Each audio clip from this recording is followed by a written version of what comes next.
오늘 여러분들과 함께 보실 하나님 말씀은 구약성경 창세기 50장 15절에서부터 21절까지 앞에 있죠? 글씨가 좀 작은가요? 제가 천천히 봉독하겠습니다. 우리 옆 사람 보고 다시 한번 인사하겠습니다.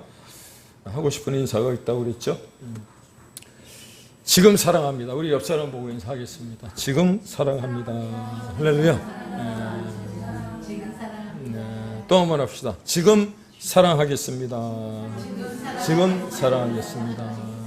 할렐루야. 감사합니다. 질문입니다. 질문. 사랑합니다의 반대말은 무엇일까요? 미워합니다. 미워합니다. 이렇게 얘기하나요? 안 사랑합니다. 그렇죠. 사랑했었다. 사랑했었다. 정답이 나왔습니다. 지금은 안 사랑한다는 거예요. 사랑하지 않는다는 거예요. 사랑했었다. 무관심. 그게 제가 원하는 답은 아니에요. 그것도 맞기는 한데. 지금은 사랑하지 않는다는 거죠. 그렇습니다. 우리에게 주어진 시간, 여러분들 알고 계시는 것처럼 앞에 화면에 보시는 바와 같이 과거와 현재와 미래라고 하는 시간이 있습니다. 그렇다면 이 세 개의 시간 중에 가장 중요한, 정말 중요하게 여겨야 될 시간은 언제일까요? 지금이에요. 현재. 여러분들이 주보의 제목을 보셨는지 모르겠습니다만 신앙은 항상 현재여야 한다. 이렇게 써놓지 않았습니까? 그래서 여러분들이 제목을 보셨다면 지금 이 순간이 오늘이라고 하는 현재가 얼마나 중요한가라고 하는 것을 모르시는 분은 안 계신다라고 하는 거죠. 하지만 방금 제가 드린 이 질문, 사랑한다의 반대말 이게 아니고요. 우리 모두가 정말 소중하게 여겨야 할 시간이 언제입니까? 라고 물어보는 이 질문은 저만의 질문이 아니고요. 모든 사람들에게 해당되는 질문이고 스스로 묻기도 하고 옆에 있는 사람, 주변에 있는 사람들에게도 그렇게 물어봅니다. 그래서 그랬는지 오늘살이라고 하는 것을 강조하는 어떤 사람이 우리에게 이렇게 말을 하더라고요. 하루를 소홀히 하면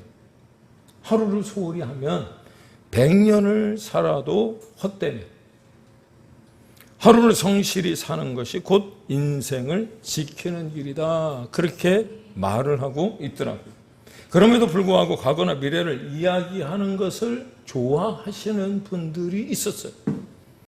그런데 그분들이 왜 과거나 미래를 자주 이야기하는지 생각해 보신 적이 있으실까요? 그런 분들을 제가 만나본 결과 과거를 자주 이야기하는 분들은 과거에 내가 이랬던 사람이야 라고 이야기하는 사람들은요, 현재에 불만을 가진 사람들. 또 미래를 얘기하는 사람들 있잖아요. 미래에 어떻게 될 거라고 막 이렇게 얘기하시는 분들, 미래를 자주 이야기하시는 분들은 대부분 현재가 불행한 분들. 앞으로 내가 더 잘 될 거라 이렇게. 좋죠. 그렇게 말씀하시는 분. 그런데 과거와 미래를 자주 이야기하는 분들일수록 제가 생각하기에 지금을 제대로 살지 못하더라고요. 그러므로 삶에 있어서 가장 파괴적인 단어가 무엇이냐면 과거, 나중. 아시겠습니까? 네. 인생에서 그렇다면 가장 생산적인 단어는 무엇이냐? 지금이에요. 지금. 그래서 남자들이 좋아하는 말 가운데, 남자들이 월급을 받으면 금융치료와 동시에 아내의 통장으로 다 들어가잖아요. 쓸 돈, 용돈이 별로 없어요. 그러니까 어떻게 아내한테 돈을 타서 쓰려고 하다 보니 남자들이 좋아하는 금 3가지, 지금, 현금, 송금이라고 해요. 하여튼 그런 건 잘 안 외워도 됩니다. 정말 중요한 게 무엇이냐면 삶에 있어서 파괴적인 단어가 무엇이냐면 과거나 미래이고요. 가장 생산적인 단어가 무엇이냐면 현재라고, 현재. 그래서 우리가 잘 아는 말씀 가운데 고린도후서 6장 2절 앞에 제가 이렇게 올려놨습니다. 우리가 한번 이 말씀 봉독해 보면 좋을 것 같은데 같은 목소리로 함께 봉독하겠습니다. 시작. 보라, 지금은 은혜 받을 만한 때요. 보라, 지금은 구원의 날이로다. 아멘. 그렇죠. 지금은 은혜 받을 만한 때요. 지금은 구원의 날이라는. 어제도 아니고 내일도 아니고요. 지금이라는 게 지금. 그런데 저는 이 말씀을 우리가 수없이도 되뇌이고 또 반복하지만 이 말씀을 볼 때마다 이런 생각을 했어요. 은혜 받을 기회는 계속해서 주어진다는 거. 믿습니까? 하나님이 우리에게 그렇게 은혜를 베푸시는 거예요. 계속해서 은혜를 주시고자 우리를 찾아오시는 거죠. 그래서 요한복음 3장 16절에 그렇게 기록하잖아요. 하나님이 세상을 이처럼 사랑하사 독생자를 주셨으니 이는 그를 믿는 자마다. 한글 성경, 개역 성경에는 누구든지가 없는데 누구든지 이렇게 돼 있어요. 왜 누구든지가 나왔냐면 영어 성경에 whoever라고 나와 있거든요. 그래서 이는 그를 믿는 자마다, 누구든지 그를 믿는 자마다. 그렇잖아요. 지금 하나님은 우리에게 은혜를 베푸시고자 구원의 문을 활짝 열어 놓으신 줄로 믿습니다. 그럼에도 불구하고 지금 예수를 믿지 않고 그 복음이 내 귀에 들려줬음에도 불구하고 지금은 아닌 것 같아. 왜? 지금의 삶이 너무 좋거든. 최근에 제가 봤던 글 가운데 개똥밭에 굴러도 이승이 좋다 이런 이야기를 했는데 정말 그럴까요? 그런데 그 말을 듣다가 생각한 것이 무엇이냐면 나중이 아니고 지금 이 순간 그 사람도 잘 살고 싶어 했듯이 예수님께서는 우리에게 뭐라고 얘기하느냐면 복음을 전해줄 때 듣지 않으면 복음을 듣지 못할 때가 온다는 거예요. 그러니 나에게 복음이 들려졌다면 죄를 회개하고 예수님을 구주로 믿을 구원의 날이 지금이라. 믿습니까? 내일도 아니고 나중도 아니고 글피도 아니고요. 잘 들으세요. 무엇을 시작함에 있어서 완벽한 타이밍은 없다는 거예요. 우리 한국 사람들이 좋아하는 것 가운데 하나가 무엇이냐면 새해 첫날 좋아하잖아요. 새해 첫날. 그런데 새해 첫날이 되어야 수호 천사가 내려오는 것도 아니고요. 생일이 되어야 마법 같은 일이 벌어지는 것도 아니라고 하는 겁니다. 새로운 시작에는 완벽한 타이밍이라고 하는 것은 없어요. 아시겠습니까? 그러면 언제입니까? 지금. 그러니 이왕 내가 무엇을 하기로 마음을 먹었다면 미루지 말고 언제 해야 되는 거죠? 지금 해야 되는 거예요. 당장 해치우라는 거예요. 동의하십니까? 누가복음 19장에도 보면 삭개오라고 하는 사람이 나옵니다. 우리 요양센터에 가서 예배를 드릴 때 삭개오 얘기했잖아요. 그죠? 뽕나무 위로 올라간 삭개오. 예수님이 그를 만나서 그의 작은 믿음을 보시고 뭐라 그랬어요? 그 뽕나무에서 내려와라 얘기하셨잖아요. 기억나시나요? 그 삭개오. 그런데 그 삭개오를 예수님이 만나주시고 하셨던 말씀이 누가복음 19장 5절에 보니까 오늘 내가 내 집에 유하여야 되겠다 말씀하시는. 믿습니까? 오늘 목사님이 하나님의 축복의 말씀을 들고 우리 김 집사님 집에 가야 되겠다고 말씀하시는. 목사님, 아니 청소도 안 됐는데 지금 내가 집을 뒤집어 엎어야 되는데 내일 오시면 안 되겠습니까? 근데 저는 괜찮아요. 그런데 예수님이 신방 가셔야 되겠다고 하는데 아유 부끄러워서 예수님 못 모셔드리니까 내일 오시면 안 되겠냐고. 여러분 내일 아니고요. 예수님이 언제 머무시겠다고 그랬어요? 오늘 이 순간.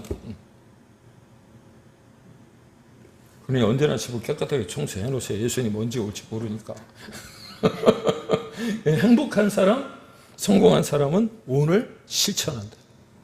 믿습니까? 그렇습니다. 우리가 가운데 그런 분들이 계시진 않지만 간혹 전도를 하다가 만난 분들 가운데 과거에 내가 이만큼 섬겼던 사람이고 신앙이 좋았던 사람이라고 자랑하는 사람들이 있어요. 그런 분 만나보셨죠? 요양센터에도 그런 분 계시고요.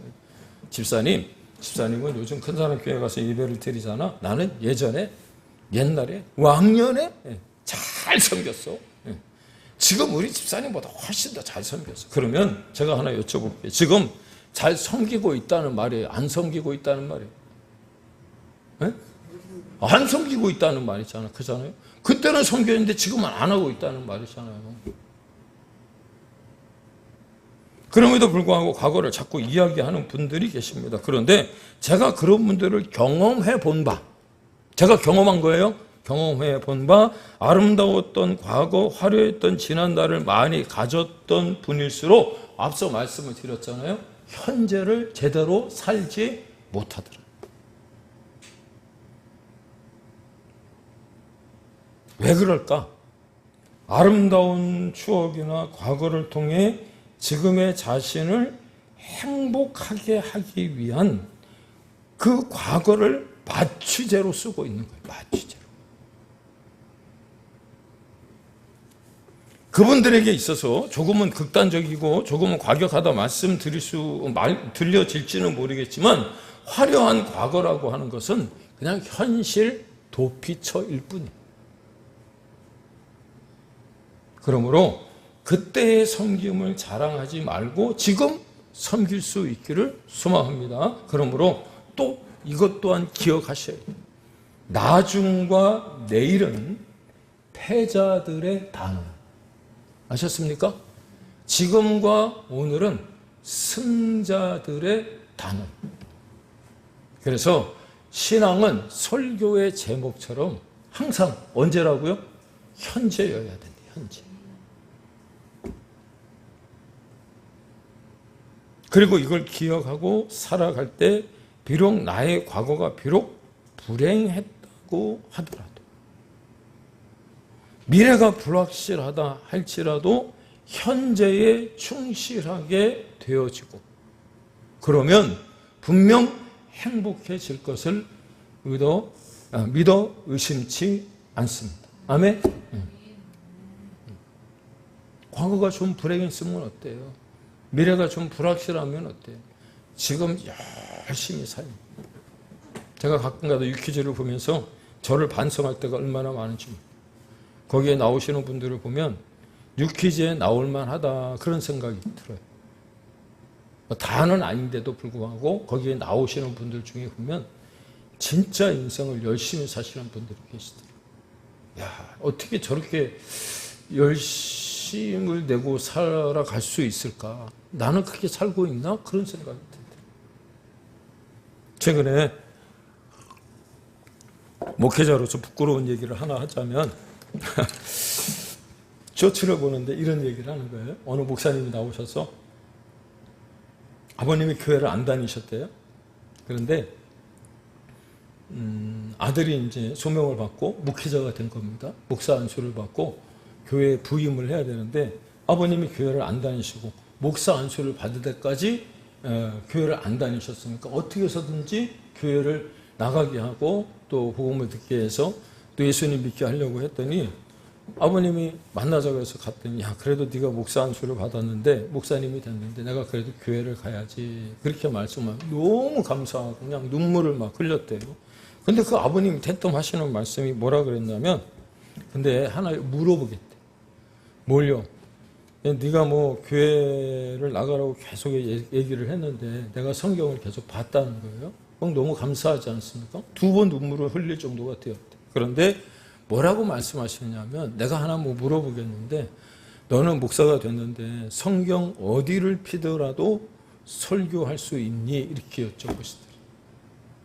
거기에 대답을 못 하셨다. 근데 저도 거기에 대답을 못 하겠더라고요. 성경 어느 곳을 피더라도 즉각적으로 설교를 할 수 있는가? 여러분 진짜 열심히 사시는 분들이 계시죠.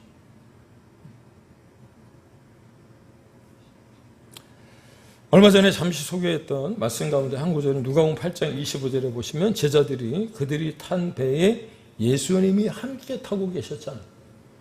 그런데 갑자기 광풍이 이니까 죽겠다고 아우성을 칩니다. 그러자 바람과 물결을 잔잔하게 하신 주님이 제자들을 향해서 뭐라고 말씀하셨냐면 너희 믿음이 어디 있느냐 그렇게 물어봐요. 근데 영어 성경으로 보면 뭐라고 되어 있냐면 영어 시간은 아닙니다만 뭐라고 되어 있냐면 Where is your faith? Why can you trust me? 이게 과거도 아니고 미래도 아니고요. 현재 문장이더라고요. 현재 문장. 이해가 되시나요? 네. 그러니까 주님이 우리에게 물어보시는 것은 너에게 과거에 믿음이 있었느냐, 앞으로 믿음이 있을 것이냐, 이걸 물어보는 게 아니고 지금 너에게 믿음이 있느냐, 그걸 물어보시는 거예요. 아멘이십니까? 그래서 오직 의인은 우리가 찬양했잖아요. 믿음으로 말미암아 살아갑니다. 믿습니까? 예, 주님은 오늘도 우리에게 동일하게 물으시는 줄로 믿습니다. 지금 이 순간 내가 너와 함께 하는데, 할렐루야. 그럼에도 불구하고 너희에게 믿음이 있느냐라고 물어보시는 그 이유는 무엇이냐면, 우리의 삶을 결정짓는 것은 과거도 아니고 미래도 아니고요, 지금이란 말이에요. 지금. 동의하시나요? 그렇습니다. 오늘 본문은 우리가 너무나도 잘 알고 있는 요셉의 이야기죠. 자신을 죽이려고 했던 노예로 판 형들이 오랜 세월이 지나고 난 후에 요셉이 죽었다고 생각을 했는데 애굽의 총리가 되어져서 자신들 앞에 서 있는 거예요. 왜? 인신매매를 했잖아요. 애굽의 노예로 팔았으니까 당연히 애굽의 노예로 팔렸으면 죽었을 것이라고 생각을 했을 거예요. 여러분 한번 생각해 봅시다. 여러분들이 만약 요셉을 해코지하고 요셉을 인신매매했으며 요셉을 죽이려고 했는데 여러분의 형제 가운데 한 사람이 국무총리가 되어져서 어느 날 여러분들과 맞닥뜨리는 순간이 놓여졌다면 여러분은 그 순간 무슨 생각을 했을까요? 아, 이제 나는 죽었다. 그런 생각 하지 않았을까요? 그렇게 형제가 맞닥뜨린 순간에 형들은 어떤 생각을 했고 요셉은 또한 어떤 마음이었을까요? 애굽으로 팔아버렸는데, 인신매매 했는데, 죽이려고 해코지 했는데 요셉이 애굽에 사진 보이시잖아요. 총리로 앉아있다. 본문에서 우리가 느낄 수 있는 것이 바로 그런 겁니다. 형들은 지금 과거에 사로잡혀 있었잖아요. 본문에 있는 중에 여러분 느끼지 않았습니까? 인지상정 그럴 수 있습니다. 그리고 자신들이 동생 요셉에게 행한 것 때문에 벌벌 떨고 있는 거예요. 요셉이 혹시 우리를 미워하여 우리가 그에게 행한 모든 악을 다 갚지나 아니할까? 그러나 요셉은 뭐라고 말을 하느냐면 두려워하지 마소서 내가 하나님을 대신 하리까. 당신들은 나를 해하려 하였으나 하나님은 그것을 선으로 바꾸사 오늘같이, 언제요? 오늘같이. 어제 내가 용서했고 앞으로 용서할 것인데 지금은 내가 당신들 얼굴 쳐다보니까 열받아갖고 용서가 안 돼. 이게 아니란 말이에요. 오늘 지금 다 용서가 됐어요. 그런데 이미 요셉은요 애굽의 총리가 되고 그의 보디베라의 딸 아스낫과 결혼한 후에 낳은 두 아들, 첫 아들 이름이 뭡니까? 므낫세. 그리고 에브라임이잖아요. 여러분 성경 한번 찾아보세요. 창세기 41장에 보시면 난해주 밑에다가 뭐라고 되어 있냐면 므낫세는 잊어버리다라고 되어 있고요. 그 다음에 에브라임은 창성하다라고 되어 있어요. 이게 무슨 말이냐? 이미 아버지의 집에서 있었던 그 모든 일을 큰아들 므낫세를 낳으면서 잊어버렸다고 이야기를 하는 거예요. 믿습니까? 네. 우리의 과거는 여러분 그 어떤 누가 나에게 잘못한 일이 있다고 할지라도 믿음으로 우리가 살아가는 그리스도인들이라면 용서했어야 되는 거예요. 그리고 지금도 용서하고 있어야 되고요. 앞으로도 용서해야 되는 겁니다. 왜냐? 므낫세 그 일을 잊어버렸더니 에브라임 하나님이 주신 복이 창성했다는 거예요. 여러분들이 예수 믿고 그리스도인으로 살아가며 하나님의 자녀가 되어졌을 때 하나님이 주신 복은 여러분들이 생각하지 못했던 그것보다 더 많은 복을, 그래서 창성하다의 말을 지금 말로 하면 따블 따따블이 있습니까? 용서하고 이해하고 용납하고 받아들였더니 하나님이 우리에게 주신 복은요 내가 생각한 복보다 더 큰 복을 허락하신 줄로 믿으시기를 바랍니다. 그러므로 오늘같이 이것이 삶의 현재성이고 신앙의 현재성이라는 거예요. 이해가 되시나요? 어떤 사람이 신에게 물었습니다. 인간에게서 가장 놀라운 점이 무엇입니까? 라고 물었더니 신이 그에게 이렇게 대답을 했어요. 인간은 돈을 벌기 위해서 우리 그러고 살잖아요. 돈을 벌기 위해서 건강을 잃어버리는 것. 그리고 잃어버린 그 건강을 되찾기 위해서 돈을 쓰는 것. 미래를 염려하느라고 현재를 놓쳐버립니다. 그리하여 현재도 미래도 제대로 살지 못하는 것이다. 그렇게 이야기를 했다.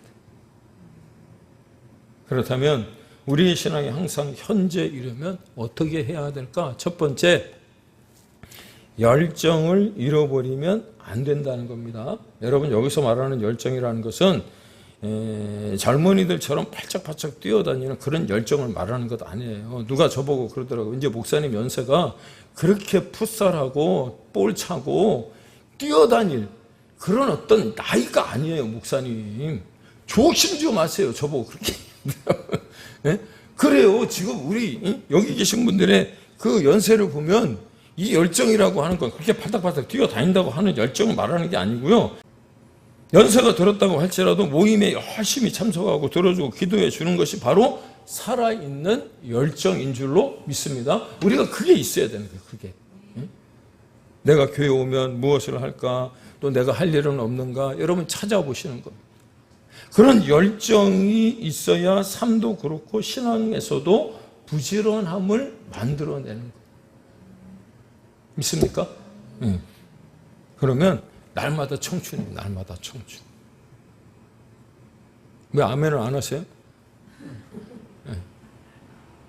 아니, 목사님 혼자 하세요. 아니요, 같이 하셔야 돼. 같이. 지금 뭐라 그랬어요?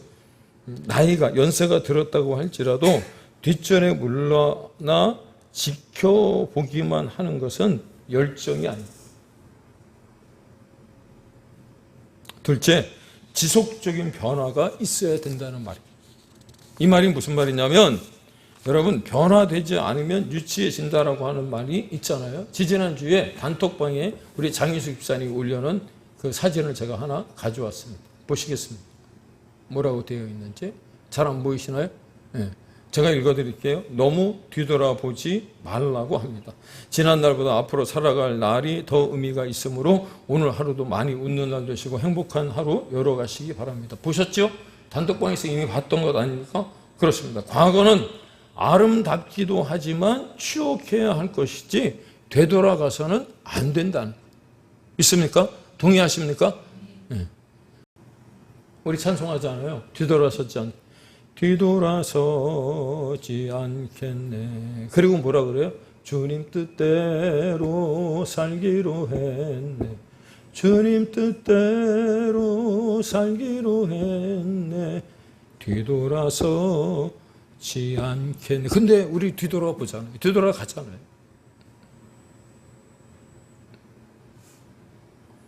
그렇습니다. 다시 하겠습니다. 과거는 아름답기도 하지만 추억해야 할 것이지 되돌아가서는 안 되는 거. 믿습니까?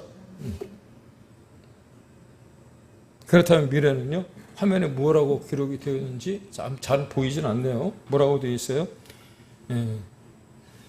내일이라고 하는 그 시간, 그 앞으로 살 날이 더 의미가 있다는 것을 이야기해요. 그런데 여러분, 내일이라고 하는 시간을 여러분들이 기대하신다면 앞서 뭐라 그랬죠? 지금이라고 하는 이 순간에 변화하려고 몸부림을 우리가 쳐야 한다는 거예요. 신앙이 항상 현재여야 하려고 한다면 어떻게 해야 되는가? 항상 변화하려고 노력을 해야 된다라고 하는 겁니다. 잘 들으세요. 인생은 결국 오늘이라고 하는 현재에 우리가 무엇을 심고 어떻게 갖고 왔는지에 따라서 내일의 수확이 달라지는 거예요. 믿습니까? 그럼에도 불구하고 홍해 핑계 없는 무덤이 없다고 하듯이 신앙에서도 현재 믿음으로 살고 있지 못한 것에 대한 이런저런 핑계를 대는 분들이 너무 많아요. 몸이 아파서 돈이 없어서 형편이 여의치 못해서 그래서 나중에 형편이 좀 나아지고 건강해지면 그때 가서 잘하겠다라고 하시는 분들이 있다는 거예요. 아니요. 주님께서 그런 분들에게 뭐라고 말씀하시는지 물을 수 있기를 축복합니다. 현재 내가 있는 그곳에서 현재 내가 가진 그곳으로 하라고 주님이 오늘 우리에게 음성으로 들려주시는 줄로 믿으시기를 바랍니다. 세 번째, 우리의 신앙이 현재일 수 있는 방법이 무엇이냐면 은혜의 각성이 있어야 된다. 왜냐? 하나님의 은혜를 알게 되면 겸손해질 수밖에 없거든요. 그래서 그 은혜를 깨닫고 난 사도 바울이 뭐라고 얘기하느냐면 고린도전서 15장 8절과 9절에 보니까 맨 나중에 만삭되지 못하여 난 자라고 얘기하고요. 사도 중에 지극히 작은 자이며 에베소 3장 8절에 보니까 모든 성도 중에 지극히 작은 자였고 디모데전서 1장 15절에 보니까 죄인 중에 괴수였다라고 이야기하더라는 거죠. 그러므로 우리는 그 어느 순간에도 하나님의 은혜로 내가 이 정도 살고 있다라고 하는 것을 여러분 잊어서는 안 되는 줄로 믿습니다. 사랑하는 여러분, 제가 신앙생활을 하면서 또 목회자로서 하나님 앞에 늘 엎드려 기도할 때마다 감사한 것이 무엇이냐면, 정말 고마운 것이 무엇이냐면, 그 중에 하나를 들라고 한다. 뭐 여러 가지가 있겠지만 그 중에 하나를 들라고 한다면 하나님은 저의 과거를 기억하지 않으시더라고요. 그래서 이사야서 44장 21절과 22절에 보니까 뭐라 그랬냐면, 너는 내 종이라 이스라엘아, 너는 나에게 잊혀지지 아니야. 하나님은 나를 잊지 않으신대. 그런데 잊지 않고 나를 구속하여 지명하여 부르시고 늘 우리와 임마누엘 동행하시면서도 주님께서 하신 일이 무엇이냐면 22절에 보니까 내가 내 허물을 빽빽한 구름같이 내 죄를 안개같이 없이 하셨답니다. 그러니까 죄를 묻지도 아니하시고 따지지도 아니하시고 동이 서에서 뭔 것을 어떻게 해요? 잊어버리신 거예요. 하나님은 우리가 과거를 묻지 마세요. 우리 그런 얘기 하잖아요. 아니, 그렇게 얘기해도 아예 묻지도 않으실 뿐만 아니라 물어달라고 해도 안 물어보세요. 동의하십니까? 믿습니까? 요셉을 보세요. 그가 성공한 것과 더불어서 그가 국무총리가 되어져서 가뭄과 흉년으로 모두가 힘들어할 때 형들을 만나게 한 것이 누가 하셨다고 말씀하셨어요? 말하고 있어요? 하나님입니다. 하나님. 내가 잘나서가 아니라는 거예요. 그래서 우리가 기억할 것은 은혜의 각성은요, 항상 낮은 자리로 인도하는 줄로 믿습니다. 사도 바울 또한 그 하나님의 은혜를 받고 나니까 그가 했던 고백이 뭐였어요? 만삭이 되어 나지 못한 자. 사도 중에 지극히 가장 작은 자. 그리고 깨달으니까 사도도 아니야, 자기는. 성도야, 성도. 그런 사람들 중에도 가장 작은 자였는데 하나님의 은혜를 각성하고 나니까, 깨닫고 나니까 죄인 중에 괴수였구나. 그것을 알고 하나님 앞에 고백하자. 따라서 과거의 화려한 현실과 미래에 대한 막연한 기대는 교만을 불러일으킬 뿐이지 현재의 영성을 보장해 주지 않는다는 거예요. 구약시대에 가장 하나님께 귀하게 쓰임받은 강력한 선지자 중에 한 사람, 엘리야라고 하는 사람이 있어요. 바알과 아세라 그 신상을 섬기던 선지자들이라고 하는 그 사람들 850명과 맞짱을 떠서 승리를 한 사람. 그랬던 사람이 그렇게 놀라운 영성을 가졌던 사람이, 그런 대승을 이루었던 사람이 그 다음의 순간까지도 그 영성을 보장해 주지 못한다라고 하는 근거가 어디에 나와 있느냐면 열왕기상 19장 4절에 보니까 이렇게 얘기합니다. 여호와여 넉넉하오니 지금 내 생명을 거두시옵소서.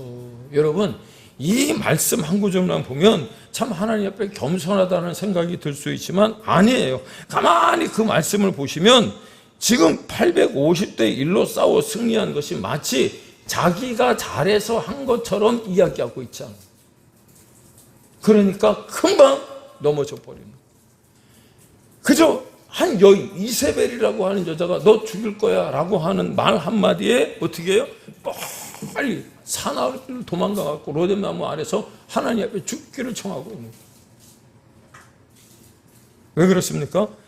각성이 안 되니까, 은혜를 받은 걸 쏟아버리니까, 마음의 밭을 기억하지 못하다 보니까 엘리야 같은 위대한 선지자도요, 순간 넘어져 버려요.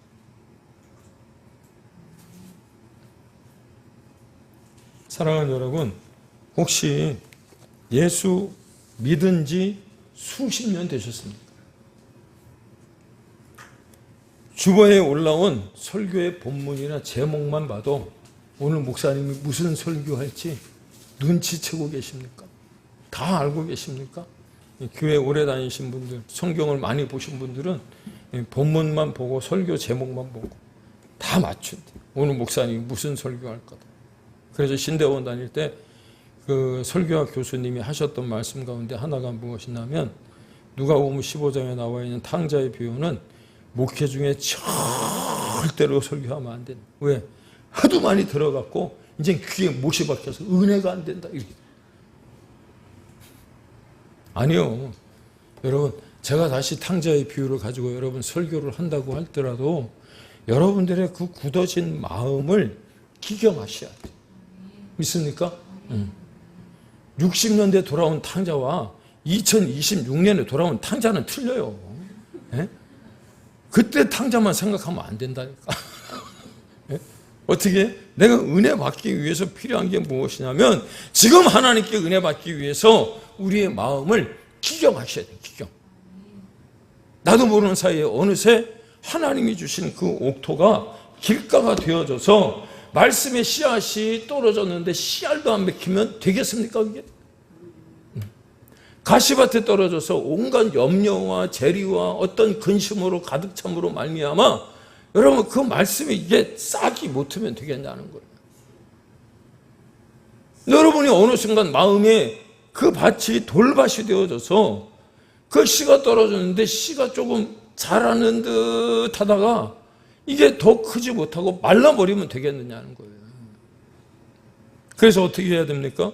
처음 예수 믿은 마음으로, 처음 예수 그리스도를 구주로 고백한 그 첫 믿음으로, 첫 사랑으로 현재 내가 있는 이곳이 주님과 동행하기에 최적의 장소인 줄로 깨달으시고, 또 오늘 이 순간이 최선의 시기임을 고백하실 수 있는 우리 모두가 다 되시기를 예수님의 이름으로 축원을 드립니다. 그래야 매 순간 은혜를 깨닫고 현재를 살아낼 수 있기에 결코 신앙에서 실패하지 않는다는 것 여러분 기억할 수 있기를 예수님의 이름으로 축원을 드립니다. 신앙은 항상 언제여야 된다고요?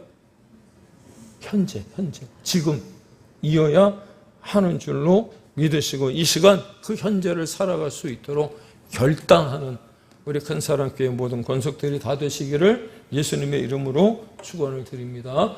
기도하겠습니다.